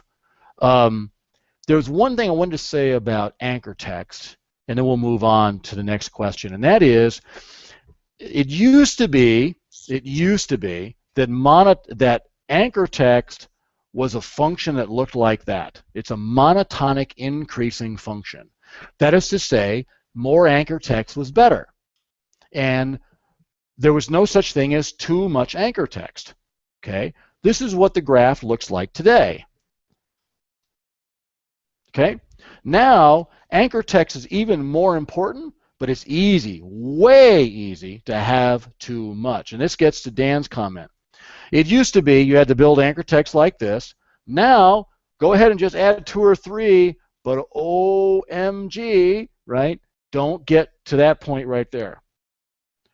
Because now you can have too much. It's not in the core algorithm, it's in the filters. And so as long as you stay on the core algorithm, which is between, let me do this, I'm like a weatherman. Like between 0 and that inflection point up there, this is actually harder than it looks. So as long as you're in that region, right, where it's going upward, you're good. As soon as you hit the filter, you're in deep yogurt, and you're going to stay there for a while since they don't update very fast. Could you explain again why links in body text are not good? Wikipedia does it a lot, right? Okay, Wikipedia. Kind of a special case. And that's because they're so damn big, okay? So Wikipedia does that a lot, but in proportion to the total links to a page and the total size of the website, not a problem. That's the thing. So if you have 1 million pages, I can do shit for you that nobody else can do. Done this before. And this has been, let's see, what year was that? I don't remember, unfortunately. So, you know, look, if you have, um, actually, I could probably do it with 250,000 pages. If you have 250,000 pages, I can do things that nobody else can do. I mean, other people can do what I do. I'm saying that no other website can do. Okay, and that you can get away with internal linking that is like over the top for other websites. The challenge is when you have a relatively, a much smaller number of pages. It's, that's where you run into problem. And almost everybody has. I mean, no one on this call, I'm sure, has 250,000 pages unless there's a couple of really key clients listing. Let's see. Yes, I connected it to my site. Let's see. Rainer, if you publish the page in WordPress, but you forgot to add it to your menu, so it is not displayed on your website, would it still be indexed? So Rainer, I mean, it's basically about a page that's published but not in the navigation. The only way Google finds stuff is with links. Now, the links can happen in a variety of ways, by the way. So it may not be in your navigation. It may be somebody, a referral partner. It may be any number of things. If somebody sees it, someone can link to it. It's likely in your XML sitemap, so they can certainly go crawl it. Yeah, or if you post it and you promoted it on Facebook, there's a no-followed link, and the no-followed link does get spidered. And so, it does get turned into a followed link somewhere else too. Yep. That stuff is so leaky, but yeah. And it's a good thing for us that it is leaky, by the way. Yes. That's how social turns into followed links. And Peter says I missed his question. Okay, well that happens. On the topic of domain authority metrics, why do you guys diss MozDA? Because who the hell invented it? Really? Seriously? I mean, Rand and a bunch of guys in Washington made up this thing. A made-up formula to try and guess at giving you something that you could sell to an SEO client and claim that it means something. Right, and what has it been proven to correlate with ever? Yeah. Thank you. Yeah, it's like, seriously, why do we diss it? Because good question. Yeah, it's like, yeah, thank you, Peter. I mean, no, I got it was about 2.5 years ago, I think, Leslie. I got a proposal after our live event, or a request for proposal, and what they literally wanted was for us to tell them what it would cost to increase their domain authority in Moz. Well, I was like, okay, Rand. well, yeah, sure, I'll just call Rand and see if I can get that. But it's like, okay, well, here are the numbers that go into it. I guess lots of delicious bookmarks would do the job. So, but it's like, no, I won't take that job because that means nothing. I mean, why would you even want that? The number doesn't relate to anything. I mean, driving that number up doesn't make you better, or driving it down doesn't make you worse. I mean, it's not useful as a comparative metric. If you go look at the top 10 in a site, you'll gosh, well, why is this DA all over the place? There must be something else going on, or there's just nothing going on with DA. Anyway. So. Well, yeah, and so I mean, and to ask a more general question, Peter, it's like the reason we don't diss DA in isolation. We diss anything that's not an actual business KPI. So the example I use, if you're a retail business and you advertise on the radio, is the number of minutes of drive time advertising a KPI? No, it's a cost. The number of phone calls is good, and certainly getting more minutes of drive time advertising probably leads to more phone calls, but all you really want to measure there is the phone calls. Right. DA is in that same DA, ranking, page rank, any number of those things, right, are not business KPIs, right? They're metrics about how much or how what kind of an impact your marketing has in terms of some channel, but not in terms of the business value it has. It's like, hey, I'm number one for 72 terms. Well, who cares? What are the 72 terms? Like, let's start with your domain name. Okay, how valuable is that? That depends on very you're measuring. Yeah, measure depends on how you measure that, by the way, because you can be misled by last click attribution, but that's a whole nother hangout. And so DA isn't the same thing. DA, page rank, number of top 1 rankings, any of that stuff, not actual business KPI, key performance indicator. What we want to do is we want to figure out what are the KPIs. How much traffic are you getting to particular landing pages, and how are they converting? What's their page value, right? Those are KPIs, not DA.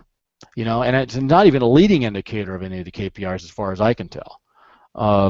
It's a very nice DA, thing. I mean, it's not like it's a replacement for PageRank. No. Because they don't actually have a crawl of the web they could crawl the web and just use the PageRank algorithm. I mean, Google's patent doesn't extend to doing the calculation, just to using it to deliver search results. So they could have just made PageRank, but that would require them to do a hell of a lot more web crawling than they can ever afford to do. Exactly. Yeah, I mean, the times that I've done web crawling in order to do that, it's been on an isolated basis in order to shape a particular website. Doing it on a large scale, out of the question. Especially on Amazon cloud servers, which is what they're running most of their stuff on. Yeah. It's expensive. Well, Amazon would be the cheapest solution, but damn. All right, so just like anchors and just like news anchors and college professors. I'm not sure what that's related to. But yeah, I mean, news anchors and college professors. I mean, if you want to be a news anchor, I mean, you get a person following you, a tribe following you. You keep mentioning anchor text in content links are bad. Hope I've answered that. Hans, is in. Can you expand? I hope I've expanded on that. Thanks for answering my. I've been using your technique for over 2 years. After Google penalty, went from 1K visits per day to almost 6K on my commercial real estate website. Well, great, Nathan. Thanks very much for the shout out. Fantastic. Cross-posting content on social media. What ways, if any, do you recommend or advise against? All and none.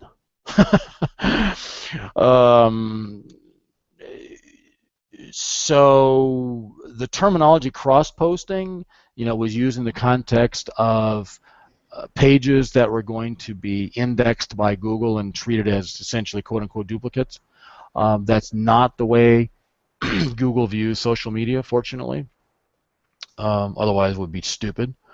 Well, most channels are just, it's a link and a quick teaser or something like that. It's not actually the full content. You certainly don't want to make lots of copies of your content and put them all over the web. The article marketing stuff that we used to do, they actively work against that, thanks to the fine people that flooded the channels with spam, and the difficulty in distinguishing that from blog networks. You can easily end up having lots of links caught up in false positives there. But the kind of article marketing that I used to do, I'm still not convinced that it's a problem. I'm still not convinced that guest blogging is a huge problem if you're doing it in the sense that, oh yes, Bob, I would like to write an article for you. I'll give you an article that I wrote for your site. Not I'll go and see how many ways I can spin this and how many places I can stick it. But honestly, with that kind of stuff, if it's there to get you traffic and build authority and build an audience, you don't need that to be a followed link anyway. Get no follow on it. Don't worry about it. The value of the people coming through and the links that will come from the people that come through naturally is much greater than the value of that link by itself, and then you don't have any risk at all. Yeah, and by the way, it's similar with what's going on with social, right? And so, I mean, if I so let me see if assuming my auto focus will actually track me here, right? So if here I am, right, and then I do a post on somebody else's blog, so not my own blog, right? But that goes out through RSS and gets picked up by somebody else. Well, guess what? Whatever no followed link was right here ends up over here, generally speaking, as followed. And that's the same thing that happens in social. Because the syndication platform is all built on RSS plumbing, and RSS doesn't have followed or no followed. It doesn't even have an A tag. That's not how it works. And so, I mean, the reality is that stuff you do on social ultimately, through a set of plumbing, in the rest of the web, ends up with followed links. And so, well, put your stuff on the internet. Somebody's going to scrape it someday. absolutely. Yeah, I mean, minutes after you post it, right? They have to have thresholds for this kind of stuff, and you really do have to be trying to exploit it to get hurt by it. But just you don't have to take that risk, because the value of sharing content around is in the people that content gets in front of, much greater than any SEO value ever was. Exactly. Totally right. Let's see. Bill says, I bought Link Liberation and found it to be ahead of the curve. So that's good, yes, and it still is, by the way, despite the fact that the last time we published it was 2012. What about, Greg asked, what about using keywords as category names, good, bad, or other, and what should you avoid? So what I would say is don't think about keywords per se. Think about what people use when they talk about the topic. So those are going to end up being keywords, but don't think about them in advance that way. So you're getting cart before the horse when you say keywords and then customers. You want to say customers. What words do they use? Those are the key words. How are you going to tell them what's behind the link? Like you used to say, links to tell the truth. That's what you want. Exactly. And it seems that it's really tough for people to kind of grasp this idea. We've all, for many, many years, we're sort of stuck in this. How many more links can I get out of this? What else can I link to this? What keywords should I be using?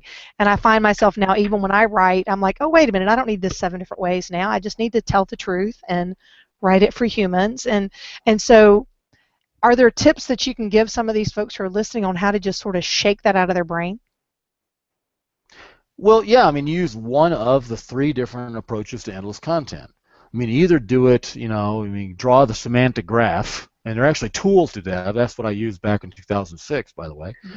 Or, do the intuitive, trivial game of topic bridging, or use Facebook recon strategy and just actually use the social network to figure out what people are talking about.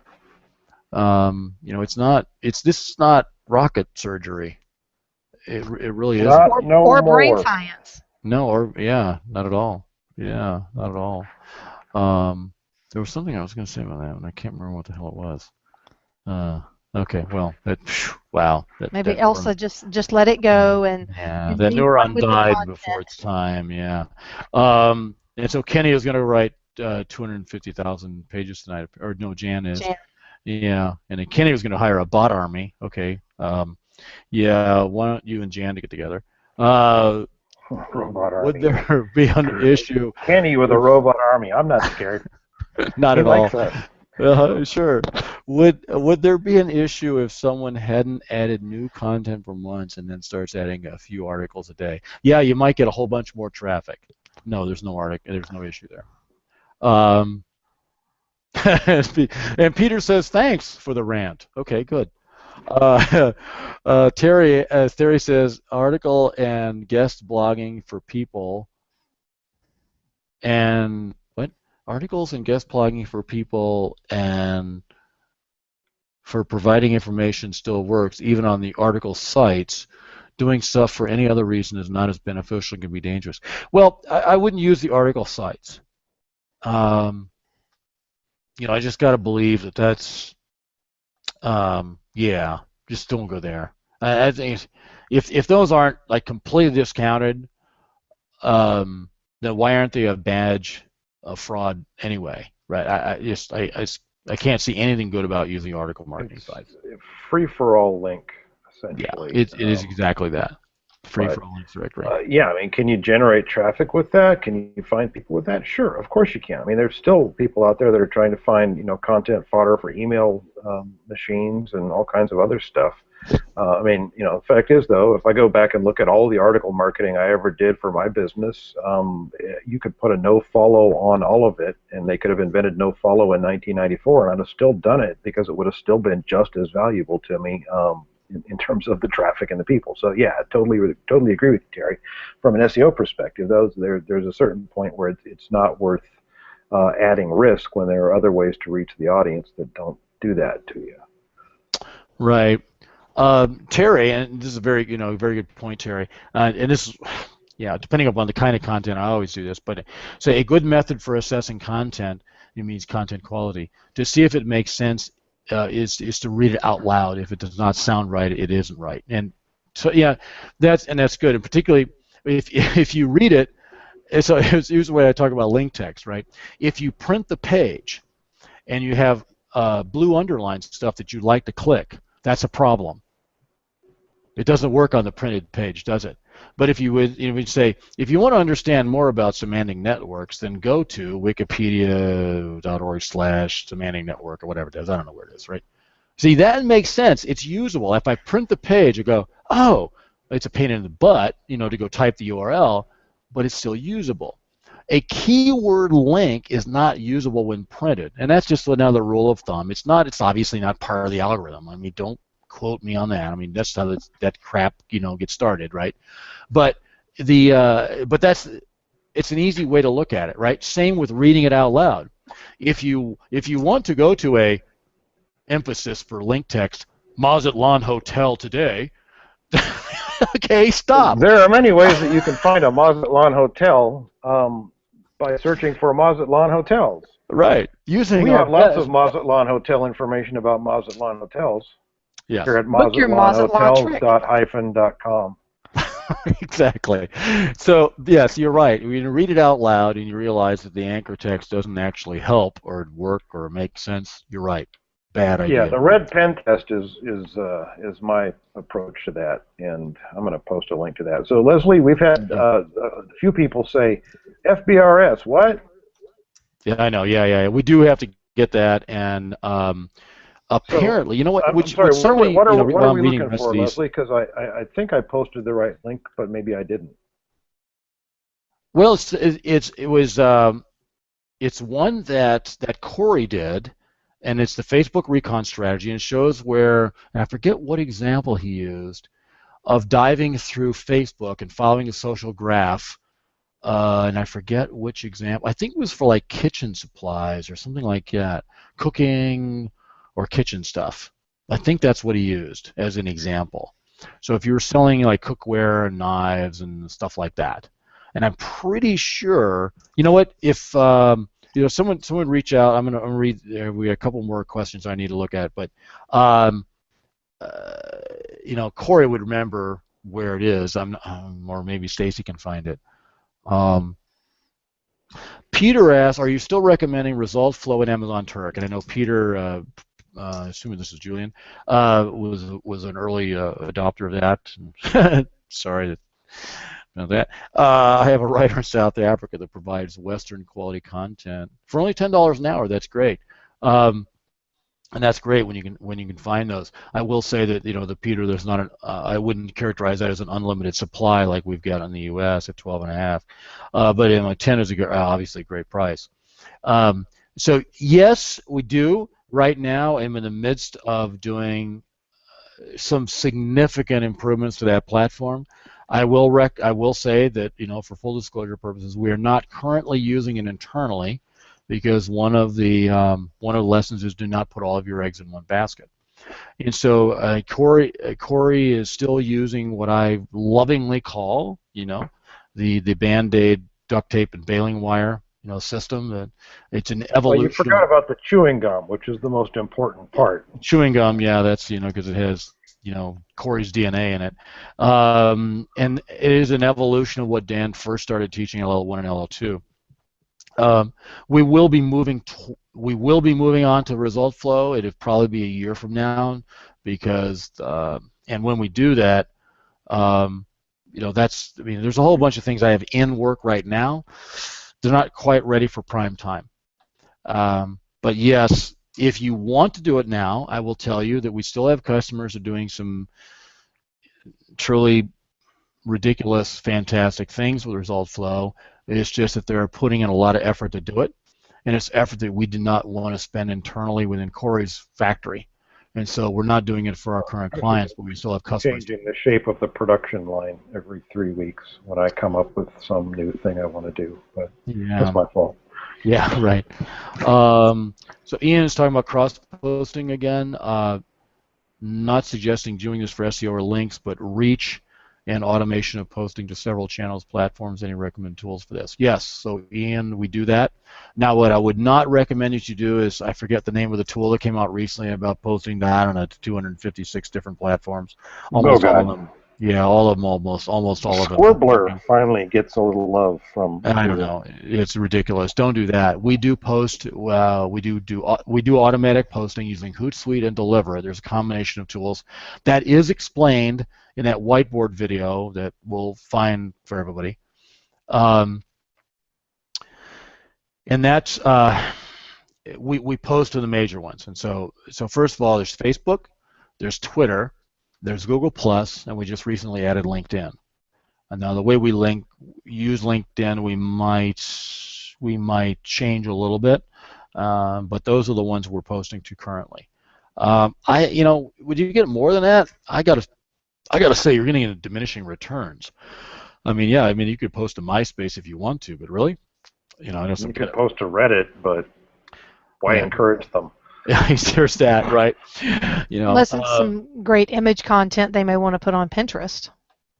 Well, and that's the thing is, for certain kinds of products, Pinterest may be an important platform, and for a couple of our clients, are doing some just killer stuff on Pinterest.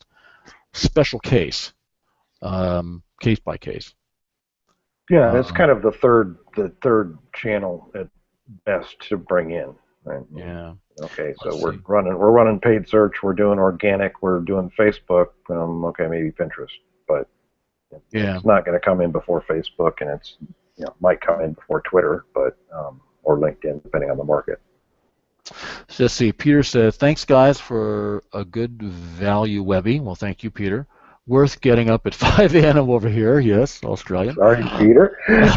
Loving the LL3 system. We're using Feedly to drive over 25 abstract and commentary posts a day across several sites. Cheers. Oh, wow. Okay. 25 abstract and commentary posts a day across several sites. Nice. Okay. Peter, would be great to do a case study with you. See what you've that's awesome. put together. Yeah, that's very cool. Let's see, Aman, is there an online solution for managing content as a tree branch system? Branches equal subject about a product. I'm not sure what kind of a solution you're looking for. There are online mind maps. There are online outlining tools. I'm a big fan of outlining tools. Leslie's a big fan of mind maps. Fortunately, there's actually a outline markup language that you can use to translate between the two of us, so we don't actually have to speak to each other directly. But Michelle, if you could tell Leslie that was my answer. Leslie, did you hear that? Let me draw that. We're always grateful when you guys don't have to talk about it. So. Yeah, that's true. Well, an online solution managing content as a tree branches equal subject about a print. I think what Aman is talking about there, from understanding this, and is kind of about the different topics or different bridges related to a product. And so first of all, in our original incarnation, right? The original form of the system. It was. We're doing it kind of from first principles. We didn't have a fully developed social web to use as a data resource. Moving forward, like I said, at some point internally we will go to a 100% automated approach. That's for writing. Well, yeah, except for that, yeah. The writing will be, but in terms of what to write, what to abstract, and what commentaries to write, and what hero content topics to surface, at some point will be entirely driven by data mining. Yeah, and then the only thing that the human will have to do is decide, no, I can't write about this because of some weird rule, right? So you can't, nothing mentions this competitor's name or whatever the case might be, which we get some of those. But yeah, it's the internet will tell you what the conversation is. All you have to do is listen. Yeah, and that's the thing. So topic bridging is kind of where I started in 06 and 07. But where we moved to is what we call following the conversation in the market. Now that's still topic bridging. It's just that it's kind of almost automated topic bridging. You let customers tell you what bridges are important. What are they interested about, in terms of water filters? Why do they want a water filter? Because they're concerned about water quality. Well, what's in the news that caused them to be concerned about it? See, that's the bridge. And that's how you know you got from water filter to water quality, because people in the market already told you that. Well, and piggybacking on and story jack, we spent almost a whole segment, almost a whole module on this in LinkLib 2, and that content is still in LinkLib 3, but when there's a news story that you can jump on and take advantage of, right, and write a bridge to that news story, it allows you to tap into a broader audience. It increases the number of people that are going to share and link and all that kind of stuff. So, if Justin Bieber gets arrested for, I don't know, beating up some photographer, and you happen to sell a face mask for photographers, then that would be a great opportunity for you to talk about, if this guy had only been wearing his Freddy the photographer mask, he wouldn't have gotten hurt like that. Or if you can identify the camera, and also tell me a real example. Yeah, what headphones was Michael Phelps wearing while he was waiting to swim at the Olympics? Oh my gosh, the amount of traffic. What's that made up voice recorder that they're using on Mad Men actually called? Well, it wasn't Mad Men. It was what was that court show? What was it? So yeah, so for everyone who hadn't actually seen this, let's so this is kind of an inside joke. And so one of our clients, long-term customer named Ken Theorio, he runs a website named homebrewaudio.com. Right, so there you go there if you want to do audio stuff, and it's really good stuff. So like voiceover artists, people like us who record presentations, stuff like that. Anybody in the information marketing. And here's the plug, right? In order to compensate Ken for outing what he did. But one of the things that he and his wife were watching the Olympics, and Michael Phelps, was put on some earphones to listen to some music to get himself in the zone, before the swim, and they were like, which earphones are those, right? And so Ken did a blog post about those earphones, and went like totally ridiculously viral. It was like 40 or 50 times as much traffic in a day as he normally gets. And it continues to give him, a lot of traffic on an ongoing basis. Did the same thing again. I forget the name of the TV show. It was some lawyer show, right? And there was a dictaphone that they called the whatever the heck it was. That's not the real product number, but he was able to figure out the product number, and post like something about what dictaphone was used in the such and such episode of this TV show. Again, big spike. Not as big as the Olympics, but a big spike. Big enough that he probably should have had an affiliate link to eBay for that. I think he probably had one to Amazon. Probably did. I'm pretty sure he had one to Amazon in both cases, right? Yeah, he's not afraid to monetize. And these things are lightning rods, and so it happened. You don't necessarily. That was actually kind of good planning. You could almost predict that kind of thing, right? Well, for our own site, and I've commented about this a couple times. I blogged about it now twice, but Corey. And in fact, we need to probably redo this, because I saw something in Skype chat about this where maybe this no longer works anymore. But it was about, hey, if I want to take the content of a Facebook page and turn it into an RSS feed, how do I do that? Okay, completely random one-off blog post that he did, a little video training on our website, and the reason he did it is because somebody asked, and oh, by the way, it's part of a, deep within our factory, there's that strategy exists in order to feed the funnel for writers. Okay, cool. So it's all part of our internal machinery, but he, presented it on the public, public site. There was a page, and then I just happened to notice one day that that one page is getting 17% of total traffic to the website. Unplanned. You can't predict stuff like that. And the last time I followed up a couple of months later, and it was still like, it was a couple-digit percentage of total traffic.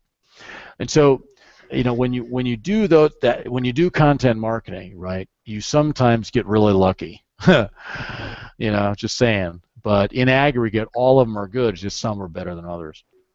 Well, I think, Leslie, the thing that you said the first time I heard you talk about this is like a savings and investment account, right? It's not just the investment money, but it's that long-term payoff. And I have blog posts. I have a training I did in 2009 where I threw the slides up on my site, and for the next 4 years, that was the top page period on my entire site.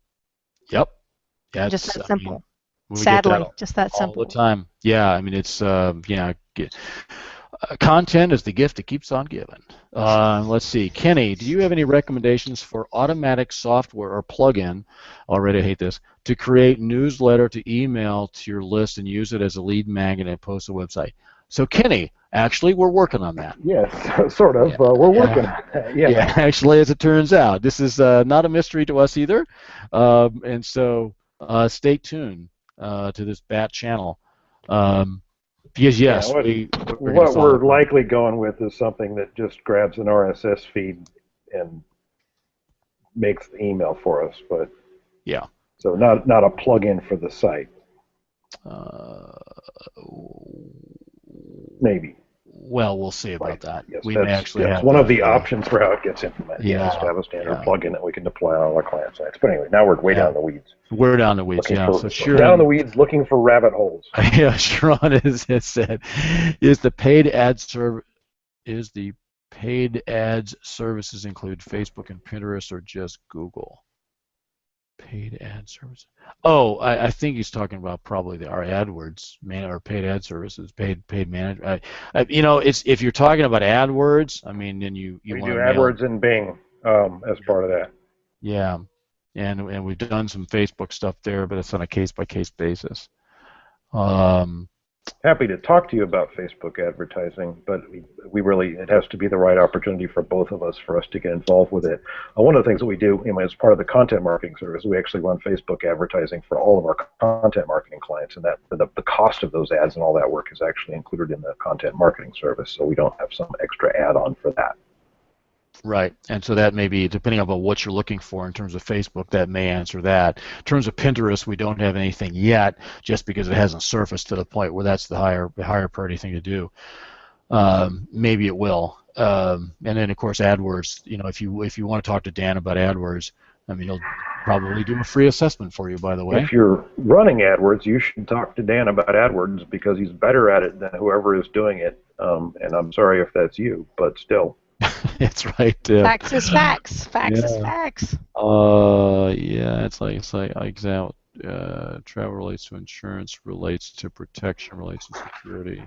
Aman was following up, I guess, with a topic bridge idea. Is there an outline, a solution for managing content? Yeah. So, well, yes, certainly. So Aman said, example, travel relates to insurance, relates to protection, relates to security. Well, yes, and some of those might be a bridge too far for your business.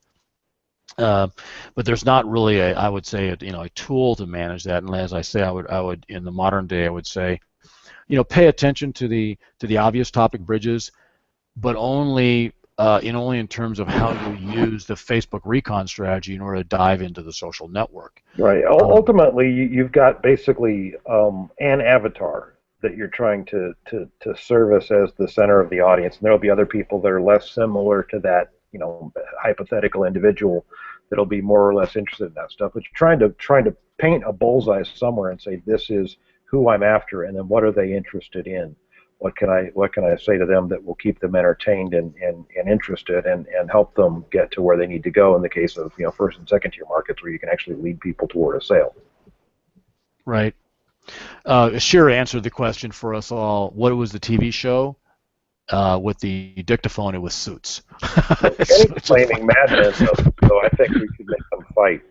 I know it wasn't Mad Men. It was Suits.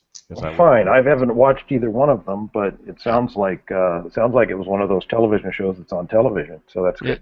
That's right. Exactly. We got to narrow down. Yeah. Okay. So we actually did get to the end of our questions from 80 people or whatever in the room, and so that's a good thing. So let's see, what are we going to do next week? I'm going to tell Sharon how to email me directly so that that works. Sharon doesn't have to figure it out. Get an answer via remote control here. Yeah, do that. And then because it's really easy to figure out how to mail us, by the way. But anyway, let's see. Oh, Bill says I want to rank for garage door repair in different cities around where I live. Do I make a separate page for each city about garage door repair? Is it best to do unique content or just create one content piece that is high converting and keep the same content and only change the city name? Yeah, so, okay. Yeah, that's you're quite a ways down the slippery slope and gaining speed, Bill. This used to be formulaic. Cookie cuttery even. Now it's problematic. So do you need a different page to actually provide different information about that city? If yes, create a page that provides that information. If not, then you don't need to do all that.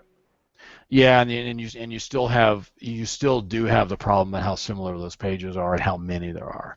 If you only have like 4 location pages, let's say there's 4 cities that you want to rank for, great. You're not going to be in deep yogurt.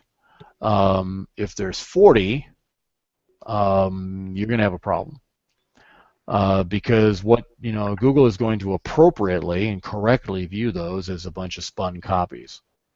And the way you even ask the question, and we know, and Google's going to be able to pretty easily figure out that the only reason those pages exist is to keyword target particular cities. Yeah, and here's the problem with an SEO strategy around that. Look, so if I just type in garage door repair into a Google search box, or a Bing will do the same thing, I get localized results. The stuff at the top of the page is AdWords ads, which that's who's going to get the money, and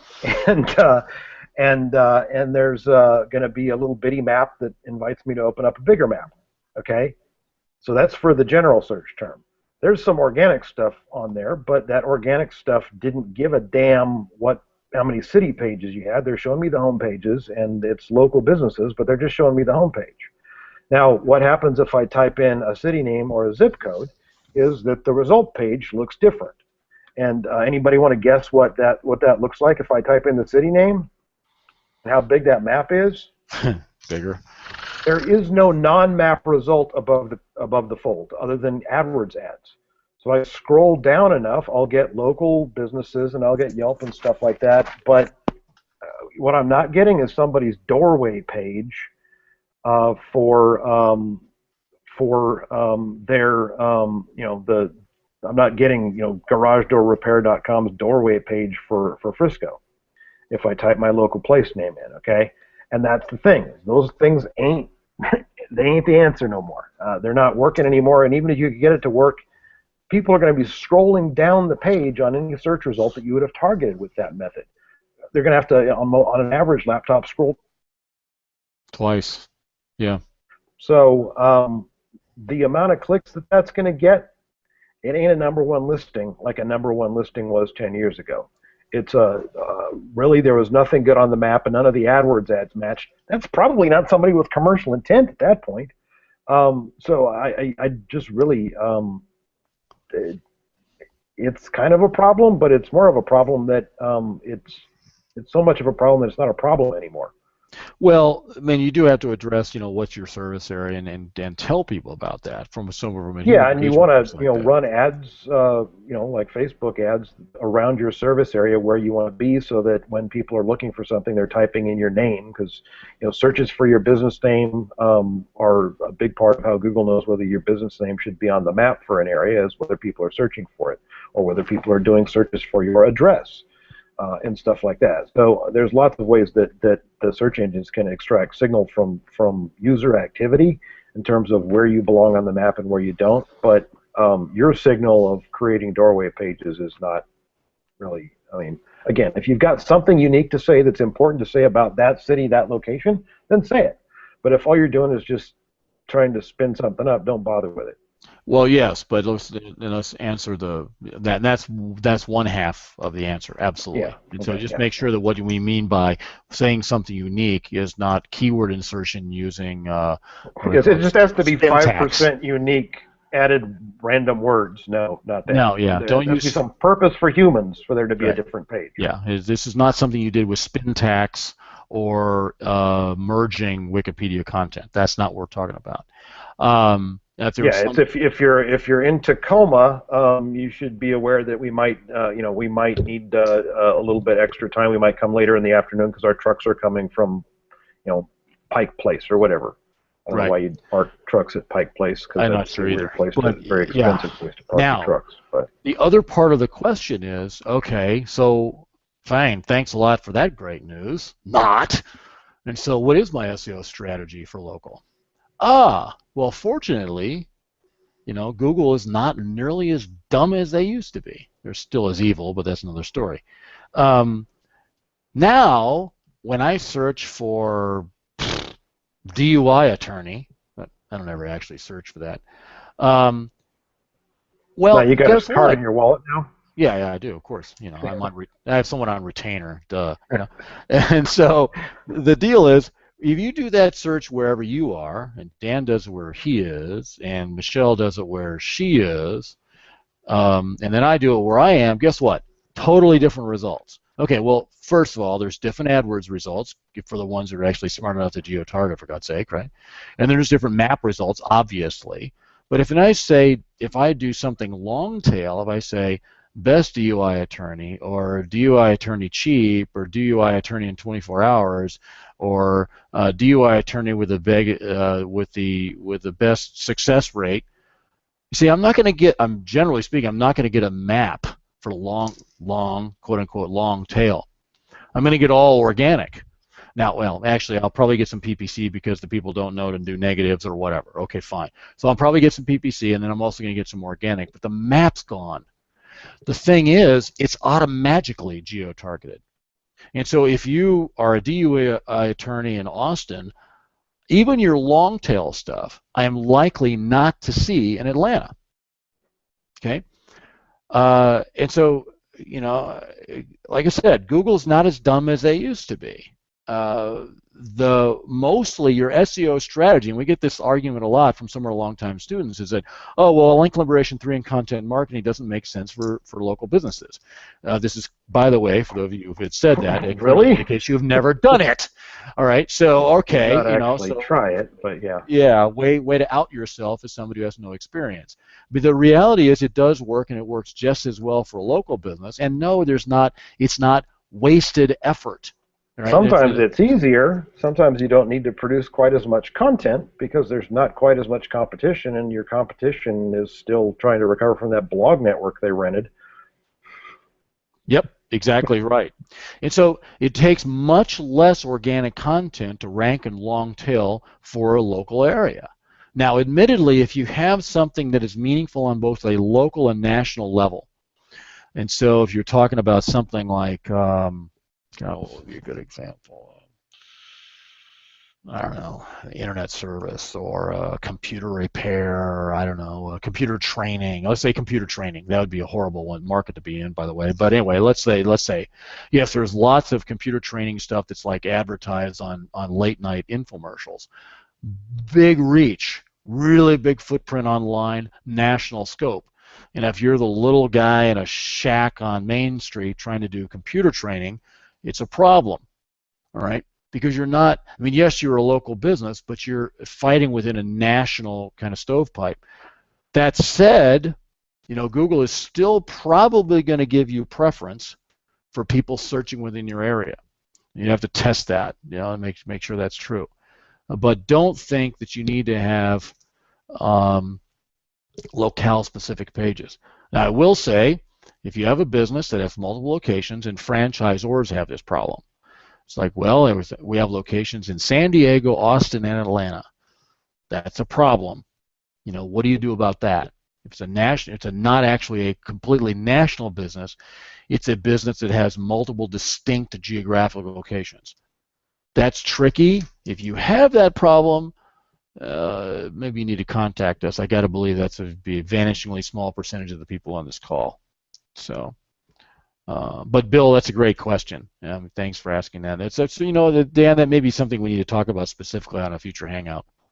Right? Is that problem? Because I know there are a lot of people in our customer base who either are local businesses or serve local businesses as consultants, and that's a recurring theme, right? So, okay. Well, thanks a lot for that question, Bill. Although thanks also, you interrupted us. We were talking about next week. What are we doing next week? Are we continuing on the SEO saga here with the rapid ranking system, or what are we doing? I'm going to go ahead and say yes. Let's talk about the whole system. Let's just talk about the rapid ranking system and kind of the fast view look at link liberation and why it works and how it fits together. Let's do that because I think it's people have been through the whole training in a lot of cases, but just kind of painting the picture of what does this look like in one complete view, I think would be fun and entertaining for all.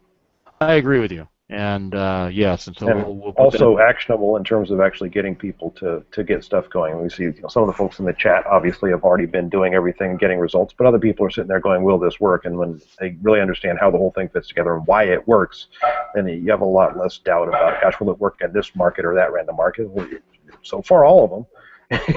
When you do it, we haven't found a market where it doesn't work, and I don't know that you could come up with one where it wouldn't.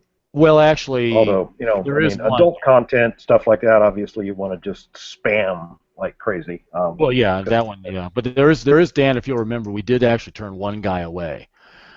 Right, but I believe that what he was doing was only legal in theory or criminal in theory. Or no, that's a different one. No, not that guy. Okay, not that guy. No, yeah, no. I don't want to have to leave the country because I took you on as a client. Yeah, that's a special case. No, we're not talking with him.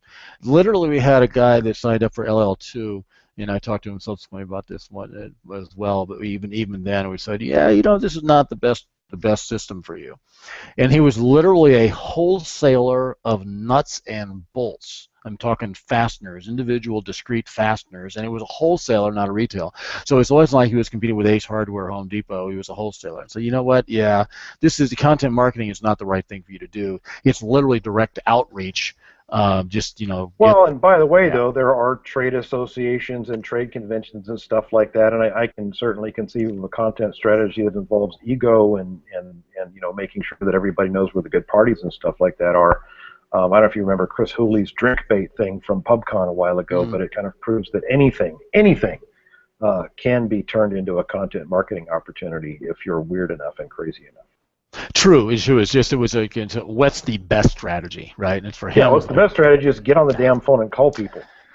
Yep, direct outreach using the phone. Don't be afraid to just tell them, we sell bolts. We know that you buy bolts. Why don't you buy your bolts from us? Yeah, right. Because there was only about 1,000 people within the United States he didn't even talk to. So content. When you can actually literally call every possible customer on the phone, you really don't need the search engine anymore. Just call every possible customer on the telephone. Yeah, exactly right. So that's the only case. And so if that's you, okay, I'm sorry we've wasted your time, but the reality is that's probably 0.0. But imagine the time that you've saved now that you know that you have a telephone. Indeed. And we can tell you, we don't Alexander Graham Bell and Leslie Rohde. Yeah, thank you. Of calling people on the phone. Okay, so with that, on that note, since we obviously have gone down the rabbit hole of grand digression that we usually do, why don't we wrap this up, and we'll see everybody next week at the same bat time and same bat channel, as they used to say in Cartoon Land, and we'll be talking about the overall system, the total landscape that we call a rapid ranking system. Rapid ranking system. Indeed it is. So thanks everybody for watching, and we'll see you next week.